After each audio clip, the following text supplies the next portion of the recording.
Olá, assombrosos. Quando você derruba uma casa velha, nunca sabe o que vai encontrar.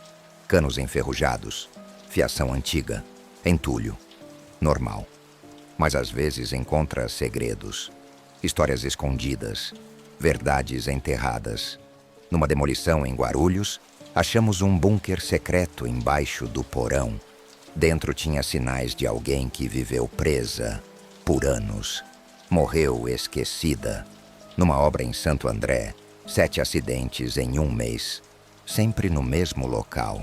Descobrimos que estávamos construindo em cima de cemitério de escravos. Gente enterrada sem nome, sem cruz, sem paz. 2 obras, 2 descobertas. Uma verdade: todo chão tem história. E às vezes, essa história não quer ser esquecida. Se você tem coragem, fique comigo. Primeiro relato. Eu moro na zona leste de São Paulo. Trabalho principalmente na Grande São Paulo. Guarulhos, Santo André, São Bernardo, às vezes capital. Depende da obra. A construtora que eu trabalhava na época pegava serviço variado. Construção nova, reforma, demolição, tudo. Eu preferia construir. Ver algo crescendo do zero. Mas demolição pagava melhor. Era mais rápido, menos gente, mais perigoso também. Tinha que ter cuidado. Uma viga solta pode matar. Foi em maio de 2023. Primavera. Tempo seco, bom para a obra. A construtora ganhou licitação para demolir umas casas antigas em Guarulhos. Terreno grande, 5 casas velhas. Iam demolir tudo e construir prédio novo. Residencial classe média. Apartamentos de 2 e 3 quartos. Padrão. Nosso trabalho era só a demolição. Limpar o terreno. Deixar pronto para outra empresa começar a construção. As casas eram antigas. Anos 60, 70. Arquitetura simples. Tijolo aparente. Telhado colonial. Quintal grande. Tinham sido bonitas no passado, mas agora estavam abandonadas. Mato alto. Janelas quebradas. Portas arrombadas. Morador de rua tinha usado uma ou outra como abrigo. Tinha lixo, entulho, cheiro ruim. Triste ver casa boa virar isso, mas era o trabalho. Começamos pela maior. Casa de esquina, 2 andares, porão. Estrutura boa ainda. Seria rápido, equipe pequena. Eu, mais 3 pedreiros, um ajudante e o encarregado. 6 pessoas. Prazo. Era 3 semanas para demolir as 5. Apertado, mas dava. Primeiro dia foi organização. Isolar área. Colocar placa de obra. Verificar segurança. Desligar água, luz, gás. Procedimento padrão. Segundo dia começamos de verdade. Telhado primeiro. Depois laje. Paredes por último. Sempre de cima para baixo. Mais seguro assim. Terceiro dia chegamos no porão. A maioria das casas ali não tinha porão, mas essa tinha. Acesso por escada interna, porta de madeira trancada. Arrombamos, descemos. Escuro, úmido, cheiro de mofo forte. Ligamos as lanternas, iluminamos o espaço. Porão era grande, uns 40 metros quadrados, pé direito baixo, 1,80 m talvez. Chão de cimento. Paredes de tijolo sem reboco. Tinha umas prateleiras velhas, caixas de papelão podres, ferramentas enferrujadas, entulho normal de porão antigo. Nada demais. Começamos a limpar. Foi o Marcão quem notou primeiro. Ele estava varrendo o canto esquerdo quando a vassoura bateu em algo oco. Estranho. O chão era de cimento. Não devia ser oco. Ele chamou a gente. Olhamos melhor. Tinha uma diferença na cor do cimento ali.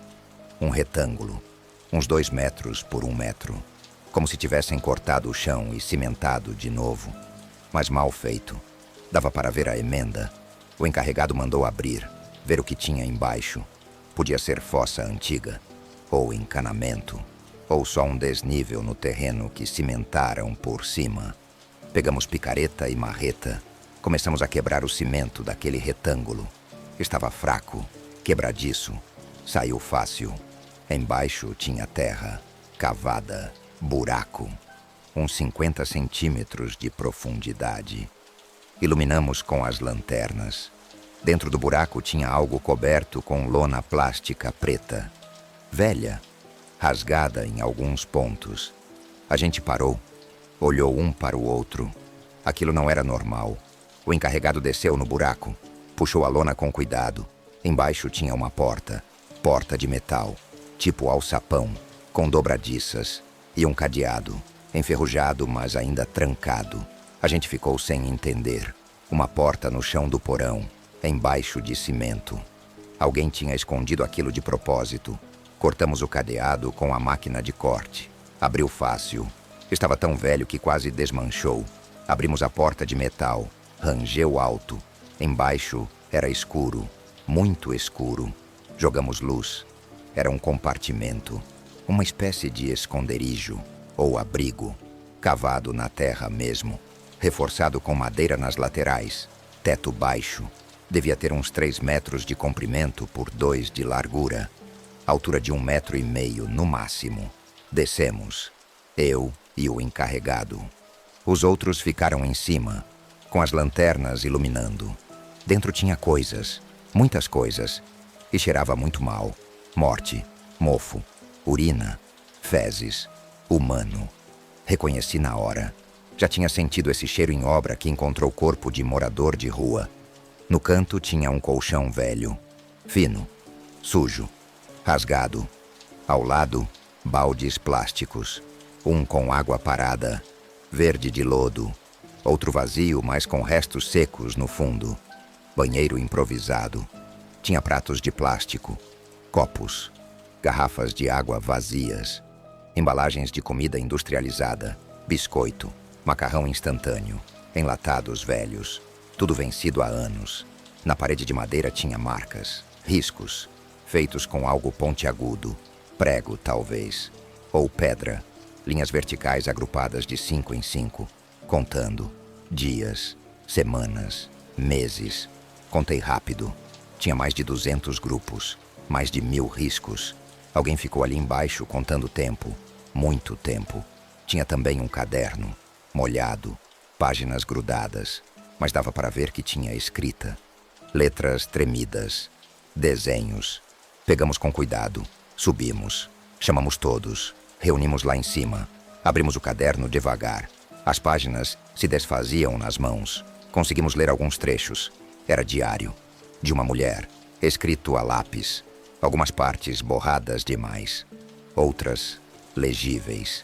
Ela contava sobre estar presa, sobre ter sido levada, sobre não saber quanto tempo tinha passado, sobre ter medo, sobre querer ver a filha, sobre ouvir passos acima, sobre comida que descia pouca, sobre frio, sobre escuro, sobre desespero.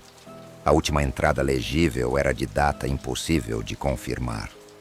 Mas ela escreveu que estava doente, que não aguentava mais, que se Deus existisse, que levasse ela logo, que não queria mais sofrer. A escrita estava muito tremida, quase ilegível. Depois daquilo, páginas em branco, ou tão molhadas que viraram massa. A gente ficou em silêncio, processando. Alguém construiu um cativeiro secreto embaixo do porão. Escondeu com cimento. Manteve uma mulher presa ali. Por meses. Talvez anos.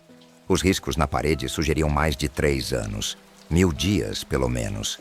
E ela provavelmente morreu ali, sozinha. No escuro, embaixo da terra. O encarregado ligou para a construtora. Explicou a situação. Eles mandaram parar tudo. Não mexer em mais nada. Ligar para a polícia. Ligamos. Meia hora depois, chegou viatura. 2 policiais. Desceram. Viram. Chamaram reforço. Isolaram a área. Chamaram perícia. Esperamos o dia todo. A perícia vasculhou tudo. Tiraram fotos. Coletaram evidências. O caderno. Os objetos. Amostras de tudo. Procuraram corpo, mas não acharam nada ali embaixo. Levaram tudo lacrado. Fizeram perguntas para a gente. Quem achou? Como achou? Se mexemos em algo. Respondemos tudo. Mandaram a gente ir embora. Obra suspensa até segunda ordem. Ficamos 2 semanas parados, sem poder trabalhar, sem receber, esperando, vendo notícia. O caso não saiu na mídia. Polícia manteve segredo, investigação sigilosa. Mas a gente sabia que estavam investigando, procurando quem foi o dono da casa, quem morou ali, quando. Histórico completo. Quando voltamos, já tinha fita de isolamento removida, liberado para continuar. Mas o clima era outro, pesado. Ninguém queria ficar ali sozinho. A gente trabalhava sempre em dupla, conversando, rádio ligado, não por medo de fantasma, mas por respeito. Alguém sofreu ali, morreu ali, provavelmente. Era a casa do horror agora. Não dava para esquecer. Demolimos tudo, rápido, sem olhar muito para os detalhes. Queríamos terminar e sair dali. O porão foi por último. Quando derrubamos, encontraram mais uma coisa: ossos, pequenos, enterrados na terra mesmo, perto de onde estava o esconderijo. Perícia voltou, coletou, confirmou depois. Ossos humanos, femininos, idade estimada entre 25 e 35 anos. Tempo de morte, 15 a 20 anos atrás. Ela estava ali o tempo todo, enterrada perto de onde viveu presa. Morreu e foi enterrada no mesmo lugar, sem nome, sem caixão, sem dignidade. Só um buraco raso na terra úmida de um porão que ninguém usava. A investigação continuou. Descobriram que a casa foi de um homem, aposentado, viúvo, morava sozinho. Morreu em 2015. Infarto. A casa ficou abandonada depois. Herdeiros não quiseram. Prefeitura tomou por dívida de IPTU. Ficou anos vazia até a construtora comprar o terreno. Ele viveu ali de 1980 até morrer. 35 anos. Vizinhos diziam que era quieto, educado, trabalhador. Nunca incomodou ninguém. Nunca levantou suspeita. Ninguém imaginou o que tinha embaixo da casa dele. Cruzaram dados. Pessoas desaparecidas na região entre 1990 e 2010. Encontraram 3 casos não resolvidos. Mulheres jovens, sem família próxima, que sumiram sem deixar rastro. Uma delas tinha filha pequena. Foi o que chamou a atenção. Bateu com o diário. A mulher que escreveu sobre querer ver a filha. Fizeram DNA dos ossos. Compararam com familiares das desaparecidas. Demorou meses, mas confirmaram. Era ela. Uma das mulheres que sumiu em 1998. Tinha 27 anos quando desapareceu. Deixou filha de 5 anos com a avó. Disse que ia trabalhar. Nunca mais voltou. Ninguém sabia o que tinha acontecido. Até agora. A filha já era adulta quando souberam. 30 e poucos anos. Casada, com filhos. Viveu a vida inteira sem saber o que aconteceu com a mãe. Achando que tinha sido abandonada. Carregando mágoa, raiva, dor. Descobriu que a mãe não abandonou. Foi levada, presa, torturada, morta, jogada num buraco. Deram sepultura digna, velório, enterro. A filha pôde se despedir. Depois de 25 anos, fechou um ciclo, doloroso, mas necessário. Pelo menos agora ela sabia. Não era abandono, era tragédia. A construtora terminou a demolição, construiu o prédio, apartamentos novos, famílias morando lá hoje. Provavelmente não sabem o que tinha antes, o que aconteceu naquele terreno, a história que aquelas paredes escondiam.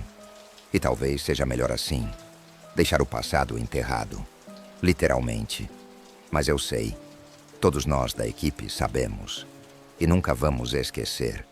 Toda vez que passo em frente daquele prédio, lembro do porão, do esconderijo, do caderno, dos riscos na parede, da mulher que contou dias esperando por um fim que demorou demais. Mudei depois disso, a forma como vejo as obras, as casas antigas que a gente derruba. Antes eram só tijolos, cimento, entulho, trabalho. Agora penso nas histórias, nas pessoas que moraram ali, nos segredos que as paredes guardam. nas coisas que podem estar escondidas, enterradas, esquecidas. Aprendi que toda casa tem história. Algumas boas, outras ruins, algumas terríveis. E quando a gente derruba uma casa velha, a gente está destruindo não só estrutura, está apagando evidências, encerrando capítulos, às vezes revelando verdades que estavam escondidas há décadas. Continuo trabalhando na construção. É meu ganha-pão, minha profissão, mas agora presto mais atenção. Observo mais. Quando vejo algo estranho, investigo. Não ignoro, porque aprendi que ignorar pode significar deixar alguém esquecido para sempre. E ninguém merece isso, nem em vida, nem em morte. Aquela mulher ficou presa embaixo da terra por anos. Morreu sozinha. Foi esquecida por décadas. Mas no final, foi encontrada. Teve nome de volta. Teve história contada. Teve justiça. Tardia. Incompleta. Mas teve. E isso importa. Importa muito. Às vezes penso nas outras duas mulheres desaparecidas. As que não bateram com o DNA. Onde elas estão? Será que também estão embaixo de alguma casa? Enterradas em algum porão? Esperando para serem encontradas? Ou foram descartadas em outro lugar? Em algum matagal? Algum rio? Algum lugar que nunca vão procurar? Não sei. Ninguém sabe. Mas fico atento. Em toda obra. Em toda demolição. Olho o chão. As paredes. Os cantos escuros. Procuro o que não deveria estar ali. Porque se tem uma coisa que aprendi naquele dia em Guarulhos, é que o mal não tem cara, não tem endereço fixo. Pode estar em qualquer lugar, em qualquer casa, escondido dos olhos, mas não apagado, nunca completamente apagado. E enquanto houver gente como a gente, derrubando casas velhas, construindo coisas novas, sempre vai ter chance de verdades antigas virem à tona, de segredos serem revelados, de justiça ser feita. Mesmo que tarde, mesmo que incompleta, sempre vai ter chance. Essa é a história que carrego comigo. O que encontramos embaixo da casa em Guarulhos. O porão, o esconderijo, a mulher esquecida. E a certeza de que existem mais histórias como essa, esperando para serem descobertas. Embaixo de algum chão, atrás de alguma parede, em algum lugar que alguém achou que ninguém nunca ia procurar. Mas a gente procura, a gente acha e a gente conta, porque essas histórias precisam ser contadas. Essas pessoas precisam ser lembradas e esses crimes precisam ser conhecidos para que nunca se repitam, para que nunca sejam esquecidos, para que sempre haja justiça, mesmo que demore, mesmo que doa, sempre. A primeira história foi sobre crime, descoberta real, investigação policial, identificação da vítima. A segunda é diferente. É sobre coincidência, ou não. É sobre acidente, ou maldição. Você vai decidir. Se você trabalha, mas tem construção, ou conhece alguém que trabalha, compartilha esse vídeo, porque essas histórias precisam ser conhecidas. Segundo relato. Nunca acreditei em maldição, nem em azar, nem em energia ruim de lugar. Para mim era tudo desculpa, superstição, besteira de gente que não quer assumir responsabilidade quando algo dá errado. Trabalho na construção civil há quase 10 anos. Já vi acidente de todo tipo, queda, choque, corte, queimadura. Sempre tem explicação, falta de atenção, pressa. Equipamento ruim. Nunca é culpa do lugar. Sempre é erro humano. Ou era o que eu achava. Até trabalhar numa obra em Santo André que me fez questionar tudo isso. Foi no final de 2024. Outubro. Primavera virando verão. Tempo bom para construir. Fui chamado para uma obra grande. Prédio residencial de 12 andares. Localização boa. Bairro antigo mais valorizado. Terreno grande, retangular, vazio. Comprado por construtora de médio porte. Projeto bonito. Apartamentos de 2 e 3 quartos. Garagem, piscina, academia, churrasqueira, padrão classe média alta. A equipe era grande, umas 20 pessoas. Pedreiros, serventes, carpinteiros, encanadores, eletricistas. Eu entrei como mestre de obras, responsável por coordenar tudo, verificar qualidade, resolver problema, garantir que cronograma fosse cumprido. Pagava bem. Prazo apertado, mas possível. 18 meses da fundação até acabamento. Aceitei na hora. Começamos pela fundação. Escavação, estacas, sapatas, vigas de baldrame, trabalho pesado, máquinas grandes, escavadeira, retroescavadeira, betoneira. Caminhão. Muita gente. Muito barulho. Poeira. Normal de obra grande. Primeira semana foi só organização. Montar canteiro, instalar container, banheiro, refeitório, depósito de material, cerca, placa, procedimento padrão. Segunda semana começamos a escavar. Foi aí que as coisas ficaram estranhas. Primeiro acidente foi no terceiro dia de escavação. O Juninho, operador da escavadeira, estava abrindo vala para a fundação, área nordeste do terreno, canto direito. De repente a máquina apagou. Completamente. Motor morreu. Painel desligou. Tudo de uma vez. Ele tentou ligar de novo. Nada. Bateria morta. Estranho porque tinha acabado de abastecer. Bateria era nova. Manutenção em dia. Chamamos o mecânico. Ele veio. Testou tudo. Bateria. Alternador. Fiação. Sistema elétrico completo. Não achou problema nenhum. Ligou a máquina. Funcionou normal. Como se nada tivesse acontecido. Achou que foi falha momentânea, dessas que não deixam rastro. Liberou para uso. No dia seguinte, mesma coisa. Mesma máquina. Mesmo local. Mesma área nordeste. Escavadeira apagou de novo. Juninho desceu irritado. Chutou o pneu. Xingou a máquina. Disse que não ia mais operar aquela porcaria, que devia ter defeito oculto. Que construtora comprou equipamento ruim para economizar. Trocamos de máquina. Trouxemos outra escavadeira. Mais nova. Melhor. Juninho voltou a trabalhar. 2 horas depois, na mesma área, a nova máquina também apagou. Ele desceu. Veio até mim, cara vermelho de raiva. Disse que não ia mais escavar aquele canto. Que tinha algo de errado ali. Que máquina boa não quebra 2 vezes no mesmo dia, no mesmo lugar, sem motivo. Achei exagero. Mas para não criar atrito, mandei ele escavar outra área. Outra pessoa assumiu o canto nordeste. O Carlinhos. Operador mais velho. Experiente. Calmo. Não acreditava em sorte nem azar. Só em fazer o trabalho direito. Carlinhos trabalhou o dia inteiro naquela área. Sem problema. Máquina funcionou perfeitamente. Escavou fundo. Abriu toda a vala. Terminou o dia tranquilo. Falei para o Juninho ver. Não era a máquina. Não era o lugar. Era ele que estava fazendo algo errado. Juninho não respondeu.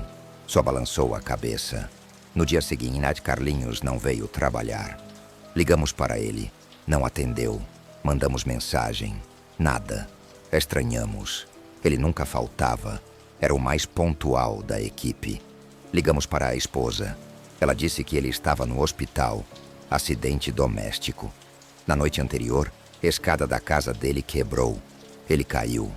Torceu o tornozelo. Fraturou o pulso. Nada grave, mas precisava ficar de repouso por 2 semanas. Coincidência? Pensei. Escada velha. Madeira podre. Acontece. Nada a ver com a obra. Mas Juninho olhou para mim. Levantou a sobrancelha. Não disse nada. Não precisava. A mensagem estava clara. Ele achava que tinha relação. Outro operador assumiu. Terminamos a escavação. Começamos a colocar as estacas. Ferro. Concreto. Trabalho técnico. Demora. Exige precisão. Primeira estaca na área nordeste foi difícil. Broca não entrava direito. Parecia que tinha pedra embaixo. Ou raiz grande. algo duro impedindo. Forçamos, insistimos, conseguimos finalmente. Quando puxamos a broca, veio terra. Normal.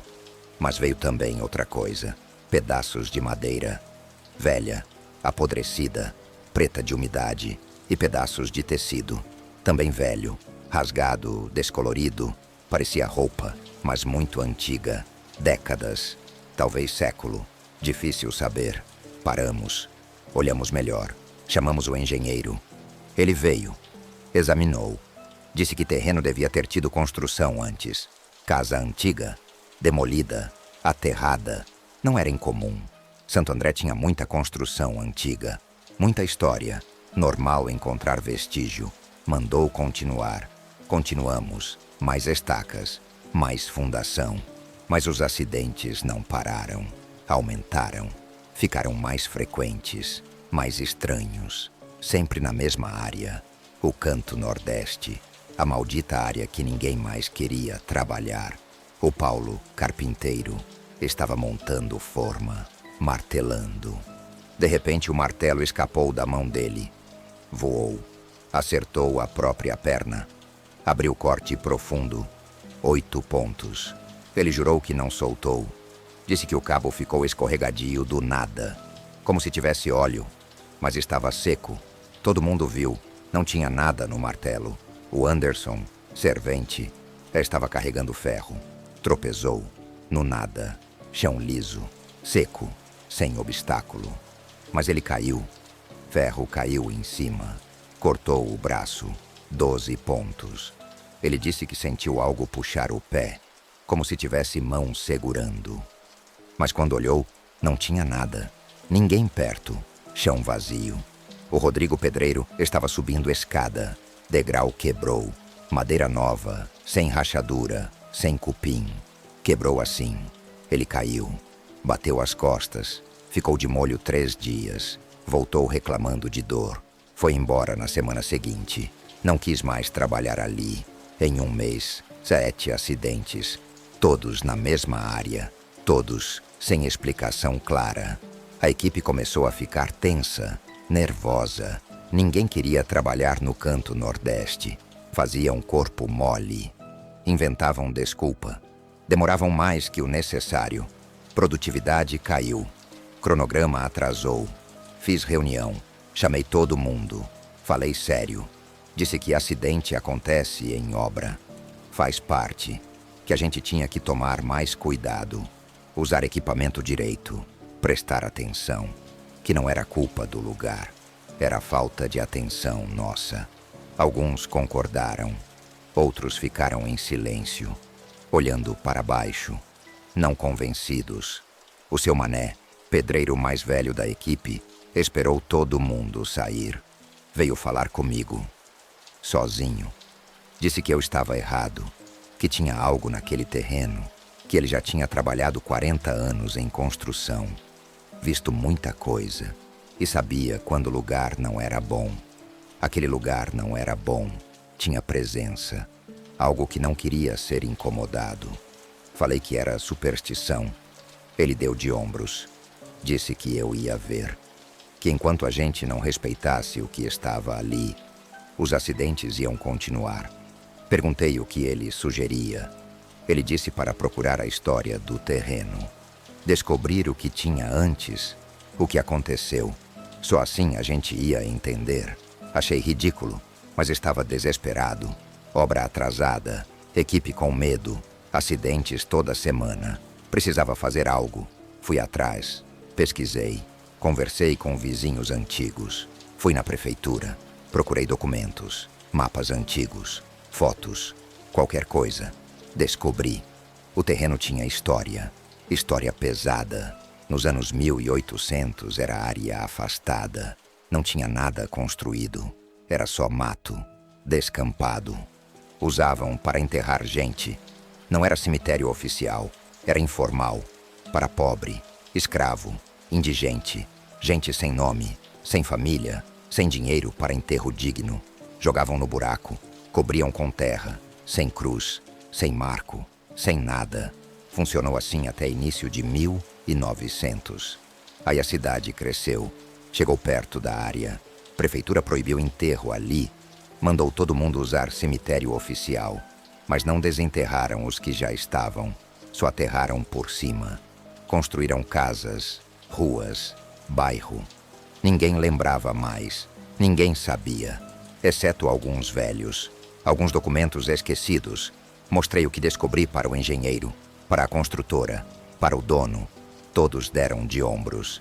Disse que era história, passado, não mudava nada. Terreno era nosso agora. Legal. Pago. Documentado. Obra ia continuar. Não importava o que tinha sido antes, mas importava para a equipe. Quando contei o que descobri, metade pediu demissão. Na mesma hora. Não queriam trabalhar em cima de cemitério informal. Cemitério de escravo. De gente que sofreu, que morreu sem dignidade, que foi esquecida. Achavam que tinha maldição, castigo, vingança dos mortos.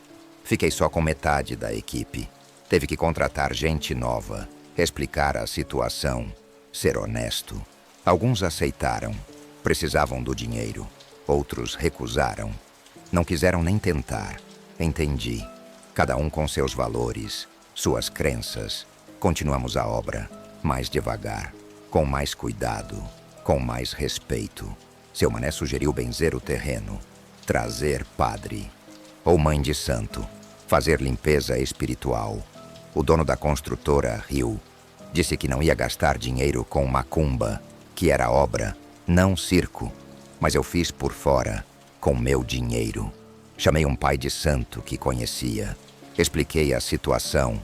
Ele veio, de noite, quando não tinha ninguém na obra.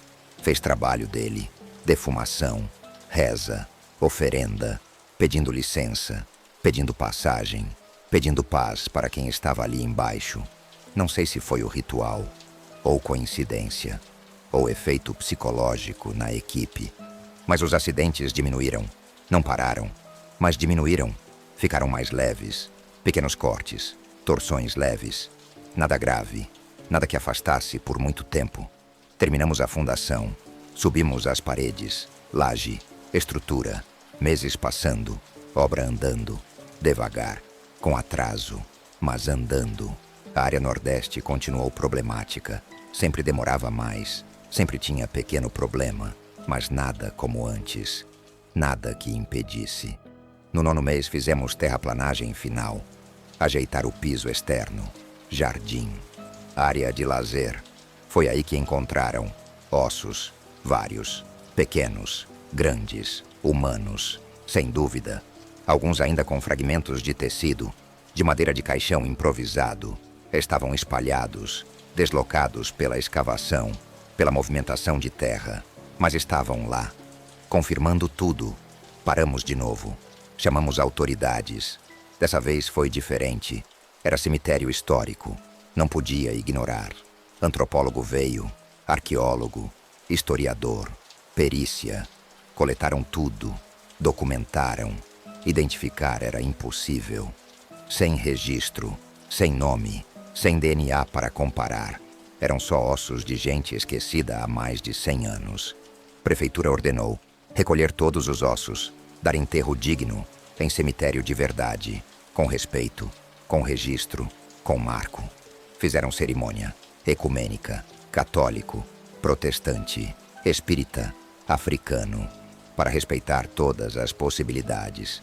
Enterraram em ossário coletivo, com placa. Aqui descansam os esquecidos, encontrados em obra.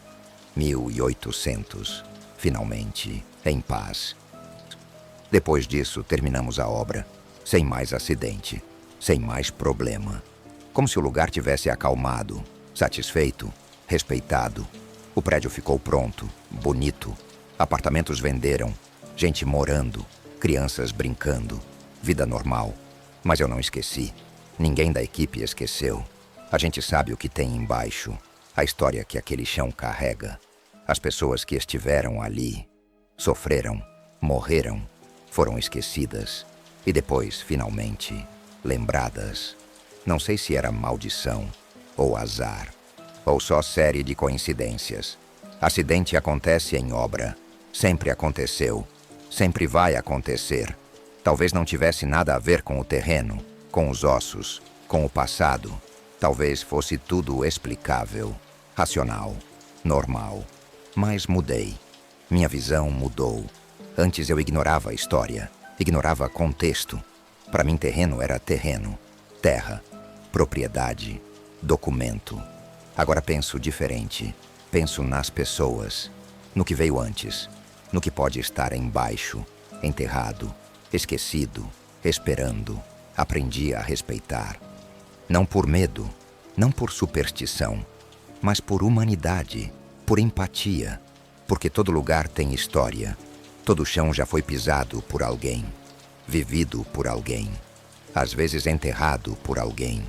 E essas pessoas merecem respeito, mesmo depois de mortas, mesmo depois de esquecidas. Sempre merecem. Continuo trabalhando em construção. Mas agora pergunto, pesquiso, investigo.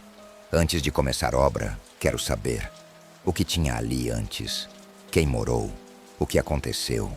Nem sempre descubro, nem sempre tem registro. Mas quando descubro, respeito. Trato com cuidado, com reverência, não por obrigação, por escolha. E quando alguém pergunta sobre aquela obra em Santo André, eu conto tudo. Os acidentes, a descoberta, a história, o enterro digno. E sempre termino com a mesma reflexão. A gente constrói em cima do passado, literal e figurativamente. E se não respeitarmos esse passado, ele vai se manifestar. De um jeito ou de outro. Sempre vai. Então respeite, investigue, pergunte, aprenda. E quando descobrir que está construindo em cima de história, em cima de gente, em cima de dor, faça o certo. Dê dignidade, dê voz, dê paz. Não por medo de maldição, mas por ser o certo a se fazer. Sempre foi, sempre será. Se você tem história de obra, de descoberta estranha, de terreno problemático, manda pro e-mail assombroso@gmail.com. Relatos de trabalhadores são os mais valiosos, porque vocês estão lá na linha de frente. Vocês veem o que a maioria não vê. Valeu por ficar até o final. Se curtiu, deixa o like, se inscreve, ativa o sininho, comenta qual das duas histórias te marcou mais. E lembra, todo chão tem história. Respeite o que veio antes, sempre. Um abraço e, se você tem coragem, fique comigo.